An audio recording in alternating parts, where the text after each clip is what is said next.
Good evening, everyone. Welcome to our Astro-Chat. I'm Professor Andrei Zvelindovsky from University of Lincoln in the United Kingdom. And I'm very happy to welcome our distinguished guest, Professor Don Kurtz from South Africa. Hello, Don. Hello, Andrei. We connected here via this internet link, and we will chat about wonderful astrophysics things. This is our special Astro-Chat. It's exactly number 20, so there is a university therefore. I see lots of our regular visitors in the chat. Welcome to everyone. And we hope there are new visitors who maybe first time joined this Astro-Chat. Just mention that you can put your questions below this video in a live chat, and we will try to answer those at the end after Don's presentation. You also can click on a link and read full bio, or kind of extensive bio of Don there. I will just say a few words. Don is originally from United States, from California, San Diego to be more specific. He had a long and distinguished career, 24 years in South Africa, and after he moved to the United Kingdom, where he worked for almost 20 years in University of Central Lancashire, and now he is a Professor Emeritus of University of Central Lancashire. He's also extraordinary professor at Northwest University in South Africa, and we are very fortunate to have Don as honorary professor of astrophysics here at University of Lincoln. Don served as vice president of Royal Astronomical Society, and he is prolific public speaker. Was awarded Royal Astronomical Society prize for his service to astrophysics outreach all over the globe, excluding, I think, only one continent. And without further ado, I give floor to Don. Thank you for the introduction, Andrei, and good afternoon, good morning, good evening, good day to all of you who've come. I'm pleased to see that AC's there from San Diego, where I was an undergraduate. Andrei told me there's another participant in from Austin, Texas, where I did my PhD at the University of Texas. So it's nice to make connections to those old places for me. Let me bring up my slideshow for you here. And we'll get started as soon as I've got it going. So Andrei, will you confirm you see that going for me? Yes, I can see it well. Okay, thank you. As you all know, we are searching for life in the universe. I've given you previous talks about finding planets like the Earth around other stars. But the first place for us to start looking for life outside the Earth is right here in our own solar system. And of course, we've tried to do that for decades with the planet Mars. We've not ruled out life on Mars, but if we do find it there, it's likely to be only microbial, probably single-celled life. Yet elsewhere in our solar system, there are several very good places for us to be searching for life that may be more extensive than just bacteria or single-celled creatures. 400 years ago, a little bit more, the Italian astronomer Galileo Galilei turned a telescope on the sky for the first time that we know of. He's got the first recorded publication of looking at the sky with his telescope. It had a power of 20 times, so about twice as powerful as a typical pair of binoculars you may have. And one of the things he discovered in late 1609, beginning of 1610, was that there are 4 moons orbiting Jupiter. He named them after the Grand Duke of Tuscany, Cosimo II de' Medici, and his 3 brothers, but we astronomers later renamed them after Galileo himself and called them the Galilean satellites. The major importance of his discovery is that at his time, it was dogma, it was knowledge, that everything orbited the Earth. The sun, the moon, the planets, even the stars were thought to orbit the Earth. And what the discovery of these 4 moons orbiting about Jupiter showed was that not everything orbited the Earth. Some things orbited Jupiter. And that gave support to the theory of Copernicus from 1543, a few generations earlier, that the sun was at the center of the solar system and the objects in the solar system orbited the sun. Galileo published his observations in his Starry Messenger publication in March 1610. I put NS on there, that means new style, that means the Gregorian calendar. The old style Julian calendar would have had a date different from that. And some of you may have been to one of my earlier Astro-Chats where I talked about the calendar. And in his Starry Messenger, Sidereus Nuncius, he had drawings of the Earth's moon, he had drawings of stars and Jupiter and its 4 moons. There's Galileo's sketch of the moon, first seen through a telescope, so far as we know. On the right on the screen is his sketch of the Pleiades star cluster. And in fact, as I sit here right now, I know it's cloudy for you, and sorry, those of you who are in Lincoln, but for me, sitting in my study, if I turn and look out my window right now, I can see Jupiter in the sky and I can see the Pleiades right out the window of my study where I sit. And you'll see that Galileo discovered there were many more stars in the Pleiades than the few that are visible to the naked eye. And importantly, he drew the positions of the moons of Jupiter on different occasions. Now, this publication's got very thin paper and you'll see that there's show through, so I've increased the contrast here a bit. And now you can see that on different nights, the moons are moving positions and clearly orbiting about Jupiter, a major discovery. Galileo gets credit for this, but he wasn't the only one who did it. At the same time, a German astronomer, Simon Mayer, we know him by his Latinized name and then pronounced in English, Simon Marius. He independently discovered these 4 moons. You'll see in this sketch of him here on the right, there's a perspective view of Jupiter with even the orbits of the moons going about Jupiter. And he was in contact and in discussion with the eminent German astronomer Johannes Kepler, who discovered Kepler's laws. And at Kepler's suggestion, Marius named the 4 moons with classical names, Io, Europa, Ganymede, and Callisto, and those are the names that we use today. Now, Jupiter's got 95 named identified moons, and undoubtedly it has many more smaller moons. The rest of them are mostly captured asteroids. These 4 formed with the planet. We'll look at that again in a minute. Here's a sky view tonight, done with the program Stellarium, for 8 o'clock in Lincoln, the time that this lecture ends. Now, unfortunately, I could see in the weather a little while ago, you've got a cloudy night in Lincoln. For those of you elsewhere in the world, when it gets to be night for you, or if you've got a clear sky, then to the east, Jupiter is up here in Taurus the Bull. There's Aldebaran, the eye of the bull. Here's Orion rising, Mintaka, Alnilam, Alnitak, in the belt of Orion. Mars is coming up to the east too. And if you use this program Stellarium, you can identify these things quite easily.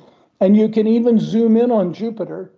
And here's what Jupiter and its 4 moons will look like a few minutes after the end of this lecture, in just a little over an hour when we finish questions. The closest moon, Io, is hiding behind Jupiter at the moment, but the other 3 moons are as you see them here. And so if you've got a pair of binoculars, and if you can hold your hands very steady, take your binoculars out, lock them onto Jupiter. The Earth passed between the Sun and Jupiter on the 7th of December, 4 nights ago, so Jupiter is up all night long now. It'll be with us for months. Any night when it's clear, if you get your binoculars out, and if you can hold them steady, rest them on something, and look at Jupiter, you can, if you look carefully, actually see these moons of Jupiter, as Galileo and Marius did 400 years ago. The program I just used to do that, if you don't know it, is called Stellarium. There's the name in the upper left corner. It's absolutely free. You can download it to any platform you like, and you can't do any damage to it. I encourage you, download it to your computer and have some fun playing with it. It takes a little while to learn to use it, but there are instructions, there are tutorials, and it is completely free. It's open source. So here is a NASA picture put together, a montage of those 4 Galilean moons and Jupiter to the left in the picture. The closest moon to Jupiter, Io, is about the size of our Earth's moon. Europa, that we're concentrating on tonight, is a little bit smaller. And then the 2 larger moons, Ganymede is bigger than the planet Mercury, and Callisto is about the size of the planet Mercury, all of them orbiting about Jupiter. Here is a movie made from a set of stills taken by the Juno satellite, orbiting about Jupiter. And there are Io and Europa, with Juno moving with respect to them. And so even though Io is moving faster over the surface of Jupiter, Juno's motion makes it look like Europa is catching up with Io. But there are the 2 little moons that are about the size of the Earth's moon, and it's this one, Europa, that we will be concentrating on most of this evening. Backing up just a little bit for some background, here is an artist's impression of how the solar system formed. The sun collapsed out of a cloud of gas, 98% of it made of hydrogen and helium, in our galaxy, the Milky Way, 4.65 billion years ago. And as the gas cloud collapsed under gravity, just like an ice skater starting a spin when she pulls her arms in will spin faster and faster, as the gas cloud collapsed, it spun faster and faster until it spun off a disk of material about it. That was mostly gas with some dust, some rocks. In close to the star, in close to the sun, the temperature is so high that the lighter material was blown away, leaving only very heavy material. So Mercury's got a very big iron core with a rocky surface. Farther out, what's called the soot line, there some complicated carbon compounds could stick around, as here on the Earth, and they're the basis of life. And importantly, the water could become liquid here on the Earth. And that's the fundamental thing for life here on the Earth, what we're searching for elsewhere in the universe. Farther out where Jupiter is, it's beyond what we call the frost line. The temperature is so low out there that water, methane, and ammonia could remain, make up some of the clouds of Jupiter, and the water could freeze into ice. And so those moons out there in the outer solar system have got very large ice and water content. Now, we think Jupiter was big enough, not quite big enough to become a star, but big enough it too spun off a disk around it as it collapsed and formed.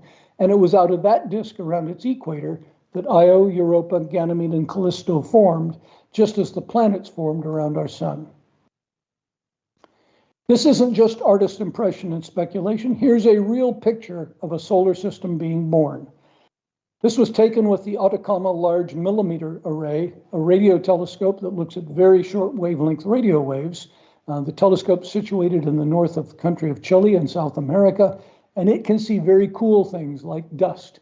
And there's a star in formation with the disk around it and even a planet in formation.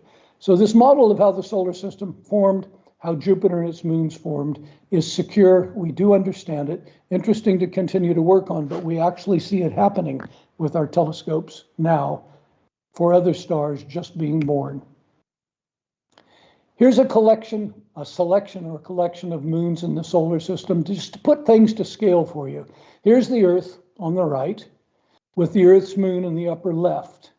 And the 4 Galilean satellites you can see here are Io and Europa, roughly moon-sized. Ganymede and Callisto are Mercury-sized. And it's Europa we'll talk about mostly tonight, but near the end, I'm going to come back to this little tiny moon here, 500 kilometers in diameter, Enceladus, that orbits about Saturn. We will come back to that. Some quick facts about these 4 Galilean moons. You'll see that Io orbits Jupiter in a little less than 1.8 days, Europa in 3.5 days, Ganymede 7 days, Callisto 17 days, whereas it takes the Earth's moon 27.32 days to orbit the Earth. And yet, if you look at the distances, all these moons are much further from Jupiter than the Earth's moon is from the Earth. Why do they go so much faster? Because Jupiter has 320 times the mass of the Earth. Much stronger gravity, and the moons therefore are orbiting much faster to be balanced in their orbit about the much more massive Jupiter. Jupiter also spins very fast. At its equator, its day is less than 10 hours long. Jupiter has got a magnetic field 20,000 times stronger than the Earth's magnetic field. Here at the Earth, our magnetic field captures particles from the wind from the sun. Those are primarily hydrogen, so protons and electrons. And here on the Earth, those bounce back and forth in the Van Allen radiation belts. And where they slam down into the north and south poles, they create aurorae. That's the source of our northern and southern lights here. Jupiter, with its 20,000 times stronger magnetic field, captures particles from the sun too. And here's a picture of Jupiter where you can actually see the aurora up here at the pole. Now, because its magnetic field is so much stronger here on the Earth and it's captured so many more particles, it's got a high radiation field around it, and it's a dangerous place to go. Here's a small animation showing field lines, a representation of what the magnetic field looks like, the aurorae at each of the poles, and then Io, Europa, Ganymede, and Callisto orbiting about Jupiter in that strong magnetic field, which means that if we should ever go as humans to Jupiter, it's very dangerous. It's also dangerous for our satellites.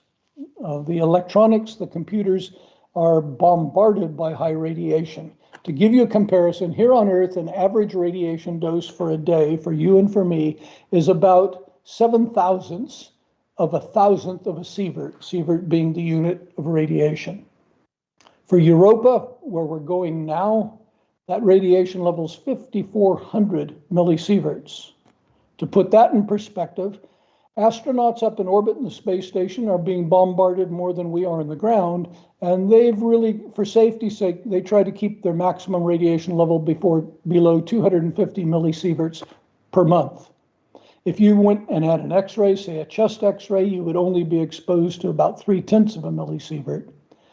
Death from radiation sickness comes with more than about 2,000 millisieverts, and you'll see that if we sent humans to orbit about Europa, death would come in about 8 hours from the radiation field.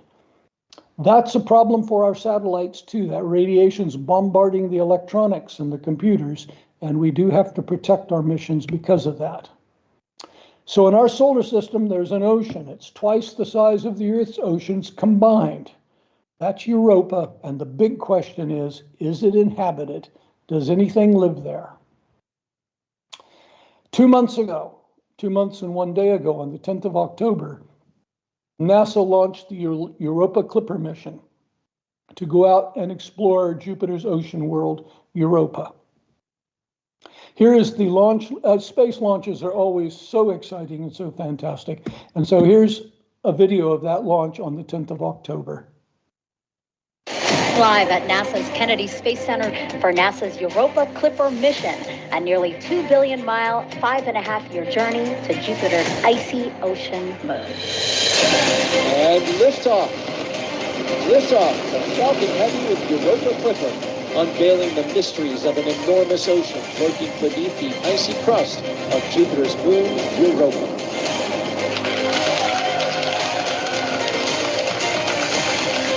Booster separation confirmed. Bearing is separated, and those will be recovered by SpaceX's own recovery ship, Go Cosmos. This is a big moment for the program, for NASA, APL, and JPL. Let's watch. Europa Clipper, separation confirmed. And there you go. NASA's Europa Clipper probe, embarking on a long-awaited mission to study Jupiter's icy moon, Europa. And what a sight. Now they wait for acquisition of signal. And I believe we have it. Right. There it is. Confirmation of signal from the spacecraft, Europa Clipper.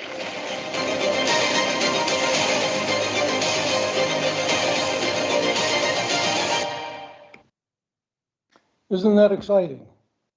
But look at the wait we've got until 2030 until it gets there.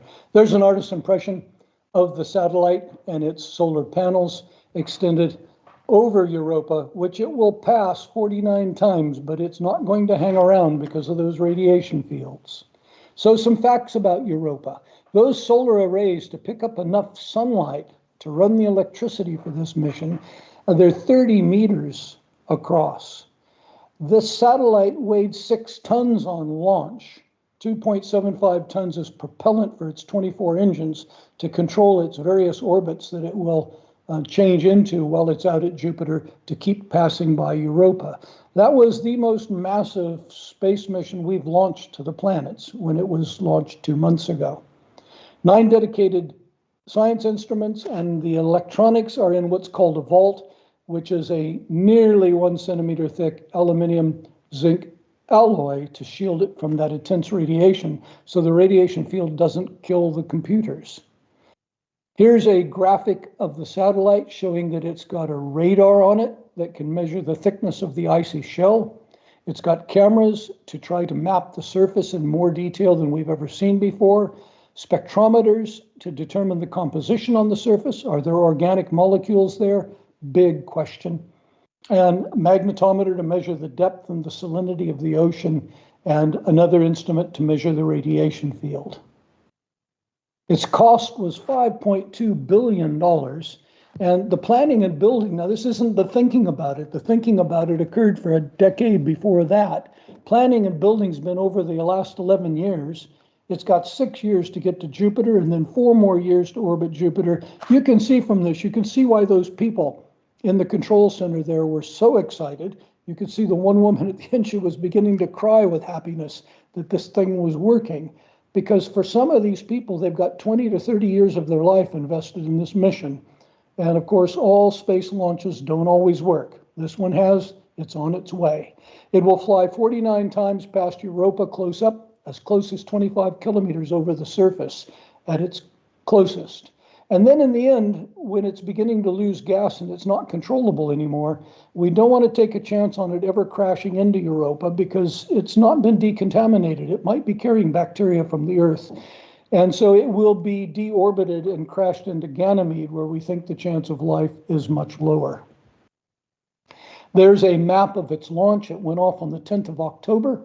It will get out to Mars at the end of February, and by passing close to Mars, it will get a gravitational boost that will lift it slightly out in the solar system, where it will fall back, pass through the Earth's orbit, and then get another gravitational boost from the Earth that will fling it out to Jupiter to get there in April of 2030.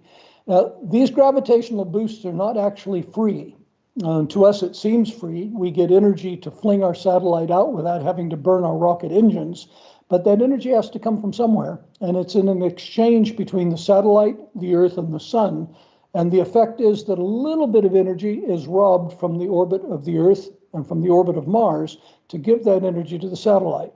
And so technically, at a very, very tiny level, both the Earth and Mars will have moved slightly closer to the Sun with this gravitational assist maneuver that the satellite goes through. There's a beautiful new picture of Europa just released by the Juno mission. For those of you who've been coming to these Astro-Chats, I gave you a talk on Juno a few years ago and more about Jupiter itself. Now, why is Europa covered in ice and have an ocean? Out in the outer solar system, it's so cold out there, the ice on the surface of Europa is minus 140 degrees Celsius. But Europa has got a slightly eccentric orbit, and that comes from it being tugged by the other moons, Io, Ganymede, and Callisto. So the orbit's slightly eccentric, and as the moon orbits Jupiter, the tides of Jupiter stretch the moon out of shape. But as it moves to the far distance, it relaxes a bit, and it's less stretched out of shape. So it's being stretched and compressed with each orbit about Jupiter, and there's friction from that, and it's the friction that heats the inside of the moon. Here is an artist's impression of the stretched moon. Orbiting about Jupiter will stay on the moon, and as it orbits, it gets stretched and compressed, and that releases heat in the core of the moon, which then can cause volcanoes, hot water vents, and melt the outer ice so that there's ocean sitting underneath the ice near the surface. And so here's a picture from space of Europa itself. Close up, you can see the cracks in the ice. That comes from this tidal stretching and compressing, breaking the ice up. Material wells up from underneath to fill the cracks. And that material is stained with something brown. And it's thought that that brown material has actually got organic molecules in it. And one of the things the Europa mission will do, the Europa Clipper, is have a better look with its spectrometer of that ice to see if it can actually identify organic molecules. So here is an artist's rendition of what the inside underneath the ice of Europa looks like. The ocean is much deeper than the Earth's ocean, 60 to 150 kilometers. Deepest point in the Earth's ocean, the Marianas Trench, is only 11 kilometers below the surface. The ice shell's thought to be 20 kilometers thick, and the heat coming from below gets up through cracks in the ice caused by the tidal cracking and can even blow off the surface as plumes, geysers that blow out into space. And in the case of Europa, here are two pictures 2 years apart. And these little patches, I realize that this is a bit grainy, but remember, this moon's a long way away. This is a tough observation. These two plumes you see here are material being blown out from the ocean of Europa out into space. Now here on the Earth, deep in the ocean, we have got hot water vents that come from volcanic heat, from the interior heat of the Earth, that heats water to 400 degrees Celsius. The one I'm about to show you is the Endeavour Field. It's just off of Vancouver, 260 kilometers southwest, off of Seattle, Washington in the US, 2,200 meters below sea level, along a sea ridge out there. And this 400 degrees Celsius water comes out into 2 degrees seawater. The minerals condense out of it, producing a black smoker. Bacteria can live off those minerals, and then an entire ecosystem can survive off the base of the food chain, the bacteria.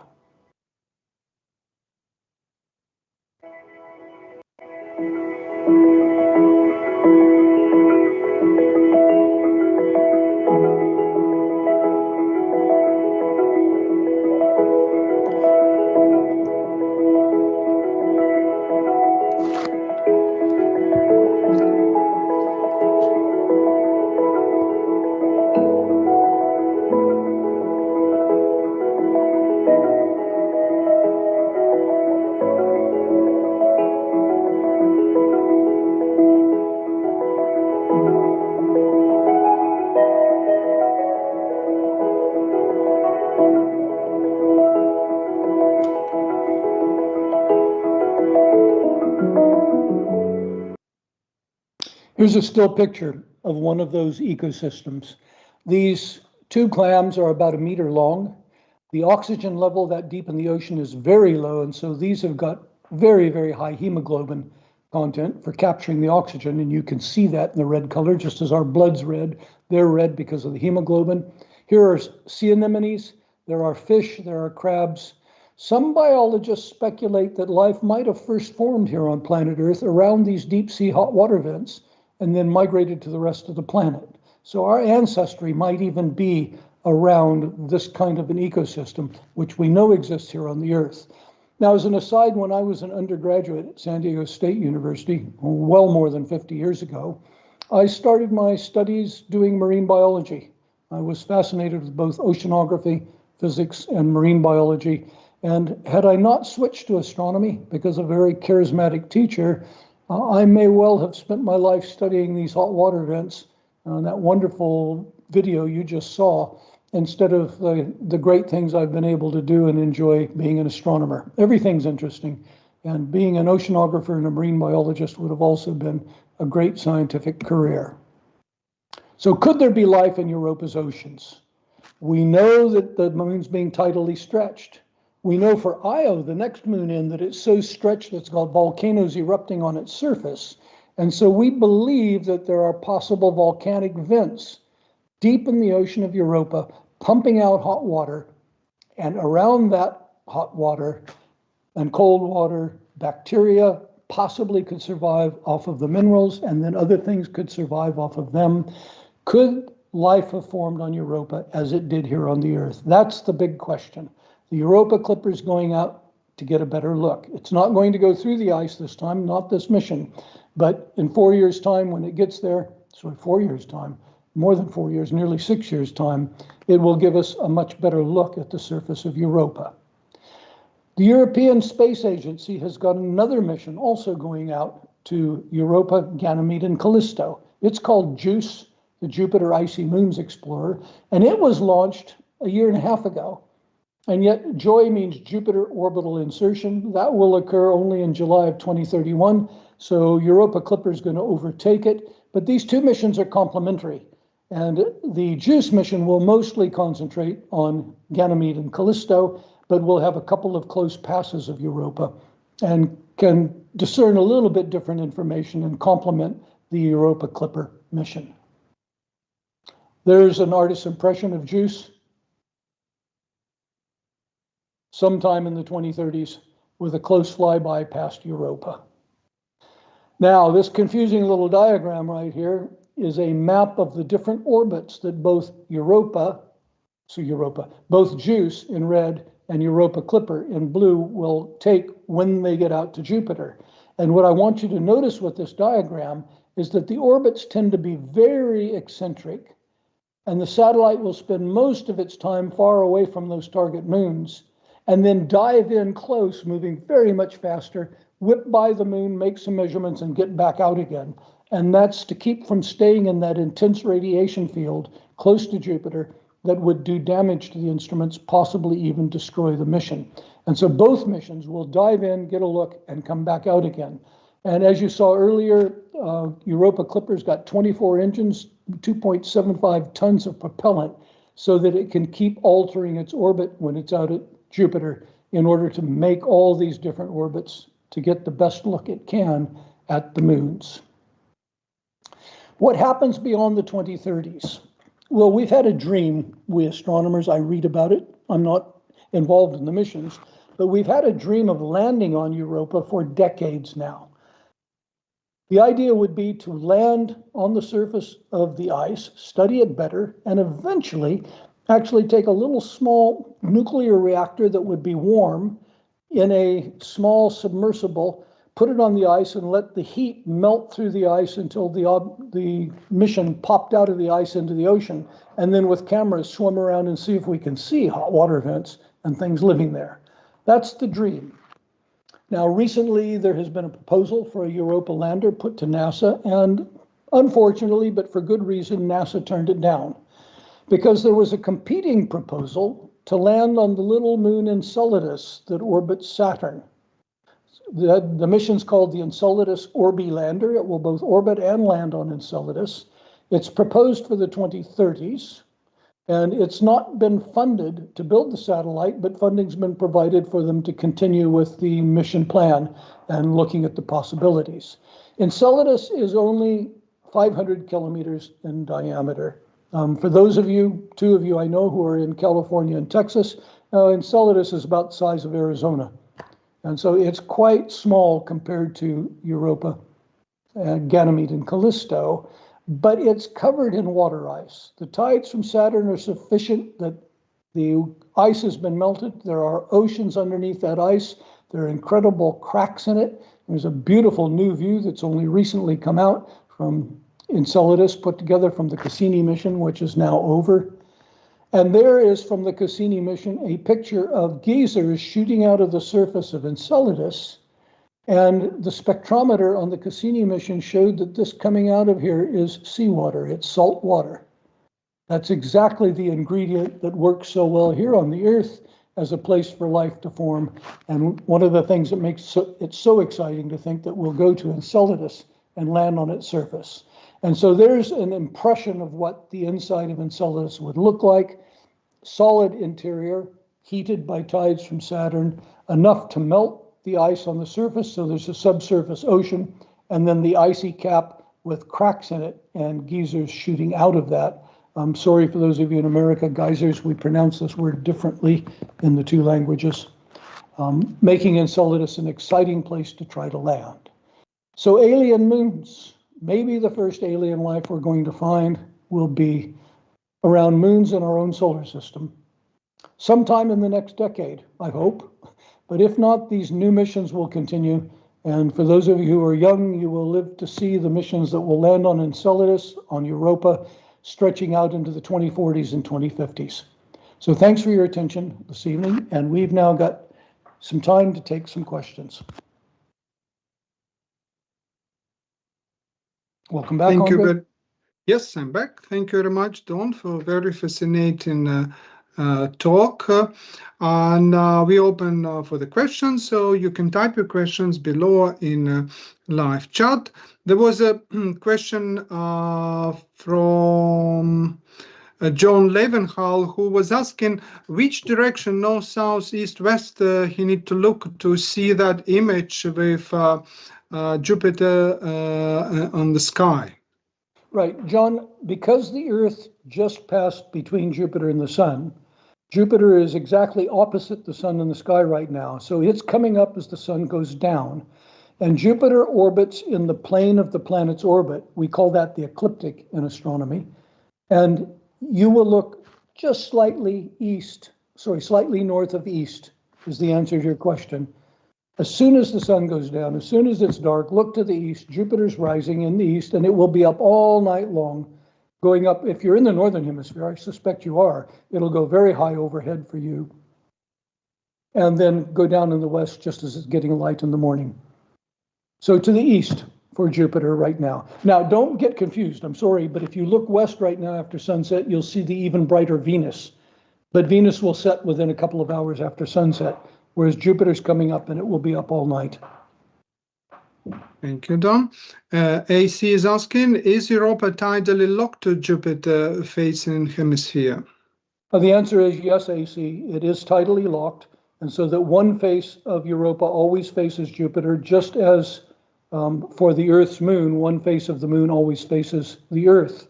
So the tidal locking causes the moon to rotate at the same rate that it orbits. Europa is also tidally coupled. It's in synchronous orbits with Io and Ganymede, so that Europa orbits Jupiter twice for every one orbit of Io, and Ganymede orbits once for every 2 orbits of Europa and 4 orbits of Io. And what that means is each time they come around, they actually, every 2 to 4 orbits, they pass on the same side of Jupiter. And it's that keeps tugging the moons into an eccentric orbit. And the eccentric orbit's important because if the orbit were circular, there wouldn't be the tidal friction. It's that coupling between the moons that keeps the orbits eccentric and drives the heating of the inside of the moons. So yes is the question. Thank you, Don. A question from Old Bird. You mentioned Clipper would crash into Ganymede to end its mission. What will happen to JUICE to end the mission? Oh, sorry, I don't know the answer to that. That's a good question. I personally am a little bit surprised as I was doing the research for this talk for you, as I've just created it. I was surprised to hear that Clipper would be crashed into Ganymede, because in the past we've normally crashed the satellites like Cassini into Saturn or the Galileo satellite into Jupiter, where they're hardly going to contaminate the gaseous atmospheres of those giant gas giants. It's possible, as I think about this, it's possible that Europa Clipper's being crashed into Ganymede to create a small earthquake, to try to do some seismology. But I'm not sure. Now that you've asked that question, I'll go look that up. Right. So John Levenhall was asking, do you expect Europe to have some sort of life? I think you mentioned that already, yes? John, the expectation, that's the wrong word for me to use. I have a wish that it would have life. I have a hope that it would have life. What we do know is the possibility seems to be there because it's got liquid water, probably seawater with salt in it, as with Enceladus. It's got a heating mechanism, so there are probably volcanoes, as we know there are, because we can see them on the surface of Io. And so we think the conditions on Europa could be like those undersea vents that I showed you here on the Earth. My expectation is I'm going to wait and find out. There is a question from Paula Spirit Cook. Do we really think we will find life with that amount of radiation present? The water is ice is a very good protector from radiation. When we want to send, as you know, people are talking about having missions to Mars, and the big danger in sending humans to Mars is radiation from the sun. Those big X-class solar flares, coronal mass ejections that blast material that hit the Earth and produce the beautiful aurorae we've been having this year. If we had astronauts out beyond the Van Allen radiation belts, even on their way to the moon, and they get hit by a big X-class flare and the particles coming off the sun, it's going to kill them. Going to Mars is going to take 7 months to get there, and they will get blasted by the sun. How do we protect them? Well, one way to protect them would just to encase the entire satellite in about 30 centimeters of water. That would be enough. But 30 centimeters of water surrounding the satellite is very heavy, and we don't have the power to launch a satellite with that much water on it and still have enough power to put humans and life support system on. So that's a problem to be solved. But my answer to your question is the ice, 20 kilometers of ice, an ocean 60 to 150 kilometers deep, the radiation's not going to get down through that. The life is safe down underneath the ice in the ocean. We would be too. If we could get there safely and get down there, then we would be safe too. Thank you, Don. And it's connected, in fact, question from Roger. Do you think Io or Enceladus is most likely to have life? Will you be surprised if either has any kind of fishes? Oh, wow. Well, first of all, remember as a scientist, I don't know if there's life there. What we're trying to do is go find out, and we're looking where we think there's a possibility. You know, there are fish around those hot water vents here on the Earth. Did the fish evolve away from the hot water vents and then come down and colonize them? Or did they evolve around the hot water vents and then colonize the rest of the oceans, eventually getting to Amphioxus and then crawling out of the sea and making way for the reptiles and us?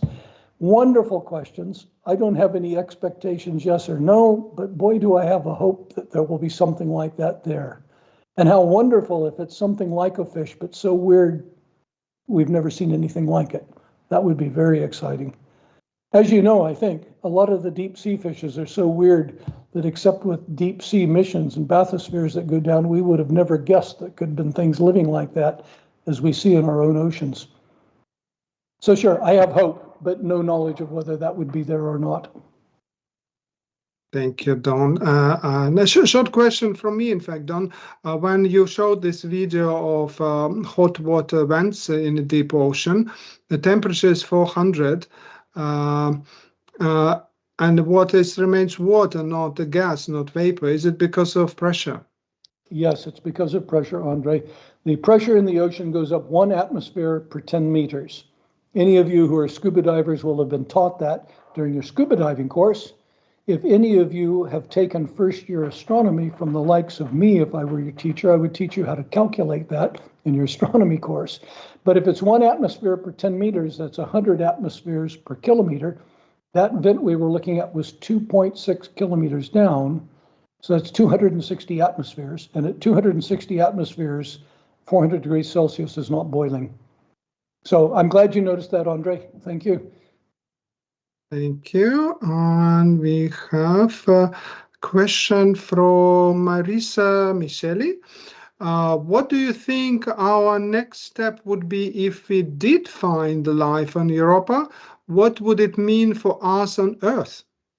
Oh, Larissa, do you think of that video I just showed you of the control center with all of those scientists, technicians, managers, computer operators, all the people involved who make that Europa mission get off the ground? You saw the level of excitement?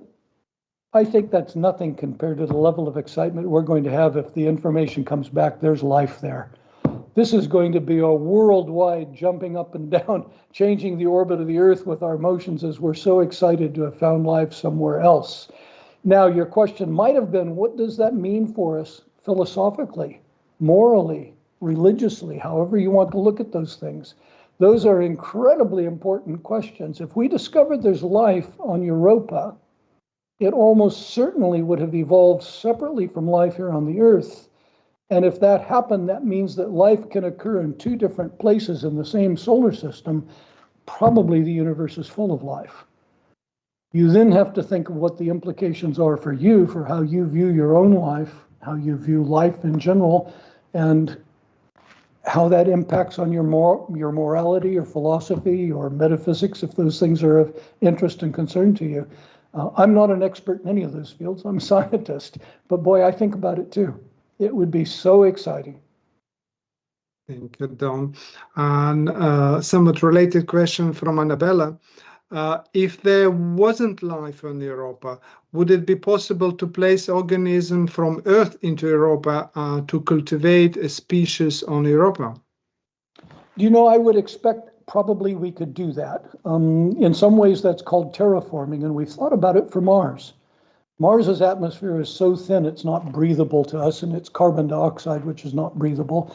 But we think bacteria from Earth could survive on Mars, and if they were planted on Mars, we possibly could change the temperature so that carbon dioxide sublimated from the ices and we got a thicker atmosphere. We might be able to turn Mars livable for humans.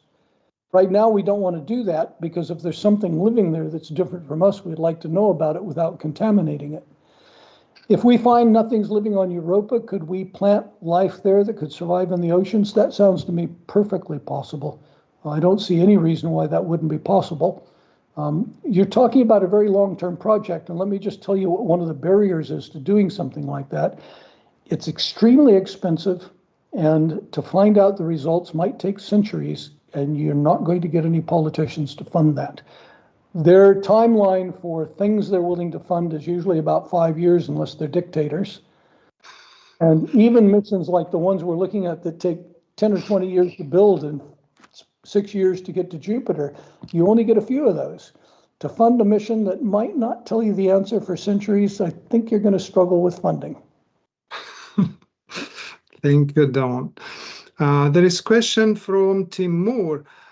You mentioned how on Mars we only expect to find single cellular organisms. Do we just assume that organisms that are found on other moons, planets, even have a cellular structure? Oh, Timur, that's a good question. Let me come back to that in a moment, but first I'm going to answer your Mars part. The reason we're expecting only single cellular creatures on Mars, bacteria, is that the radiation at the surface of Mars from the sun is deadly again. And so for something like bacteria, if they're right on the surface, the radiation will kill them. But just below the surface, they can survive. And here on the Earth, we've got bacteria we know that live 3 kilometers underground in mines that survive off the interior heat of the Earth. So that's the thought. Your main question was, but do we expect life somewhere else even to be made out of cells?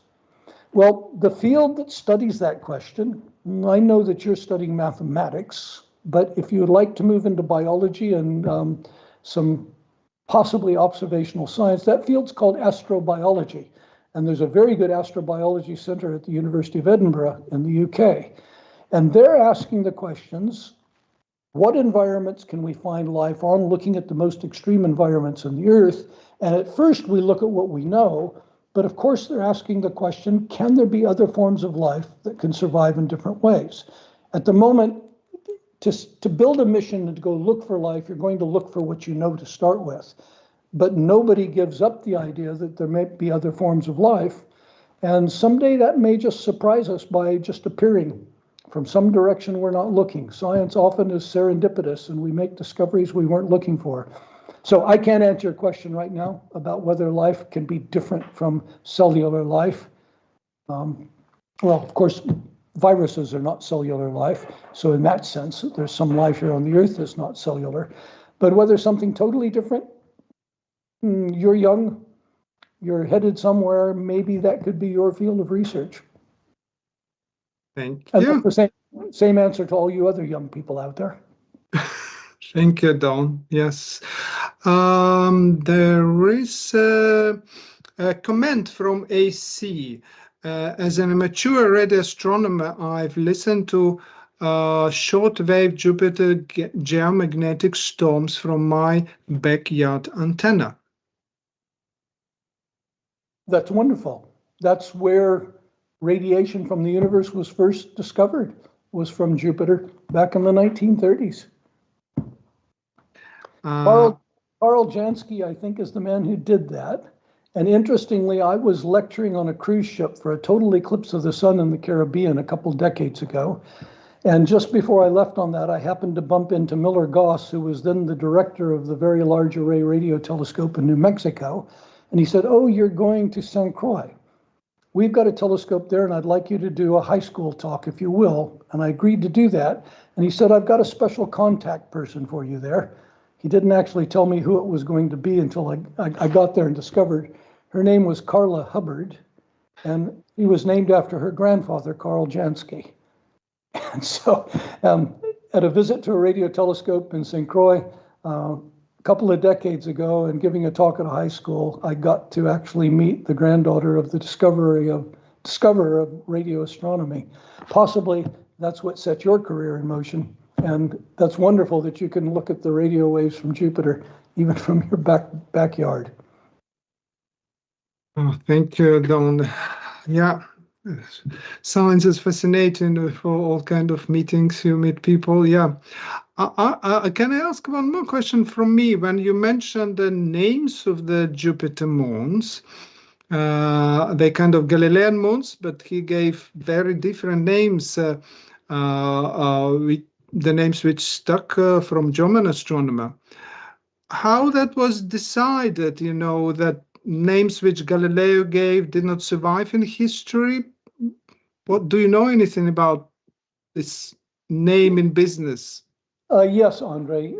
First of all, the names of the planets date back, if we take ourselves back 3,500 years to when the planets were just little lights that moved in the sky, they were thought to be gods. That's why they moved, because the gods did as they pleased. And eventually the gods could have effect on people's lives, and that was how astrology arose, where it was thought that the planets as gods could affect humans. And they, of course, were given classical names of gods, and they were worshipped. Eventually, I'm coming back to your question, Andrei, but eventually when the first planet was discovered, not just known from antiquity, that was by William Herschel, 1783 in Bath in England. And he wanted to name it George, after the king. People name things after their patrons. People are patronized. Let's not go there politically right now, but it happens a lot. The people with the money patronize the politicians and the discoverers. And so Herschel didn't get his way. Instead of naming the planet the Georgian planet, or George, it was named classically and became Uranus. And we stayed as astronomers with these classical names. In the case of the moons of Jupiter, Kepler himself persuaded Marius, who was the co-discoverer, to name them classically. And Marius picked 3 female goddesses who had been pursued, and I won't go into any more depth about that. You can read your own Greek myths by Jupiter himself, and Ganymede, who was male. And I don't think that Jupiter pursued Ganymede, but Ganymede was the one male in the batch, the other 3 were female, and they all had a relationship with Jupiter, which is why Marius picked them for the names. Oh, thank you. Thank you. Yeah, it's really, really fascinating. There was a question I missed from NCT, which is related to other moons. Does Mars have a moon? Yes, Mars has 2 moons.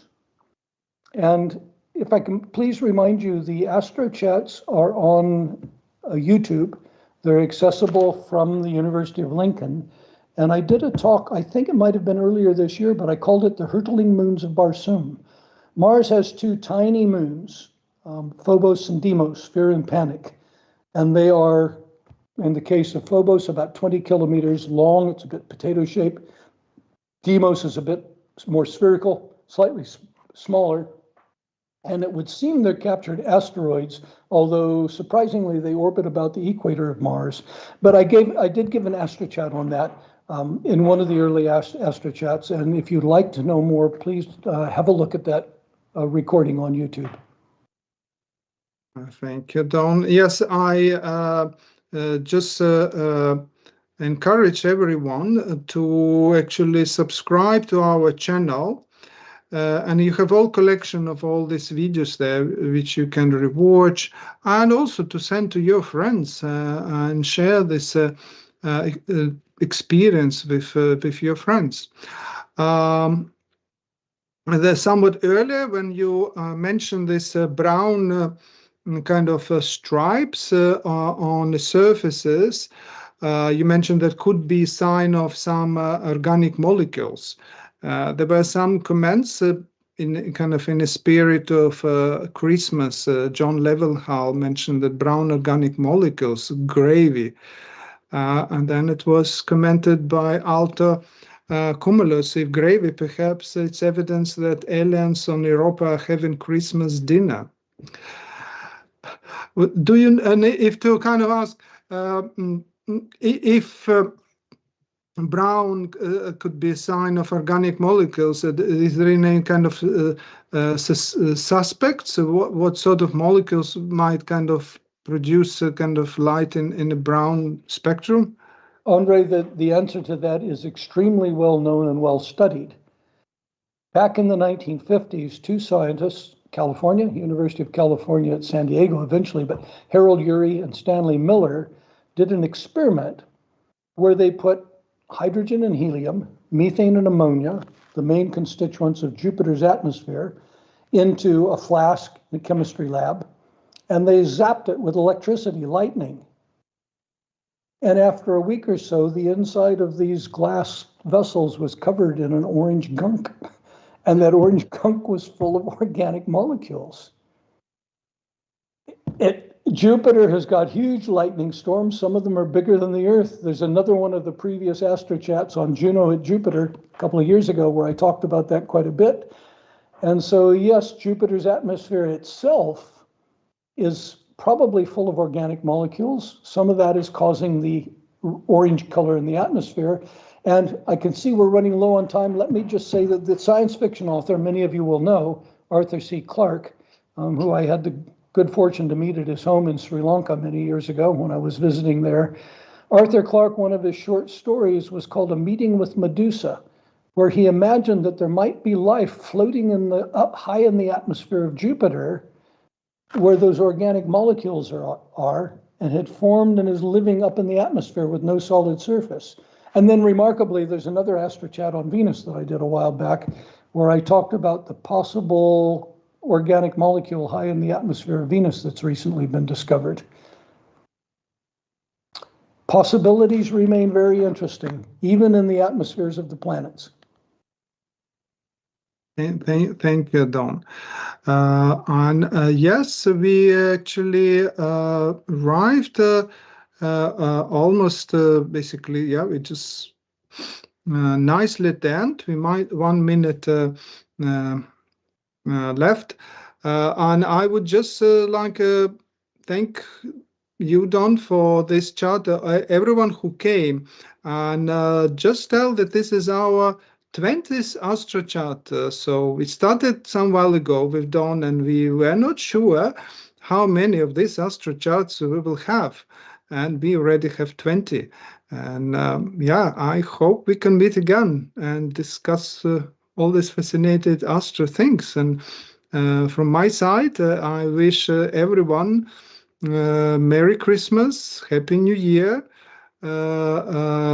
You still can celebrate Saturnale, you know, if you're into the ancient gods, and just be, yeah, be just merry in this seasonal period. And thanks for me, everybody, for coming. I enjoy giving these talks. I'm glad to have you there as my audience. Thank you, and bye-bye.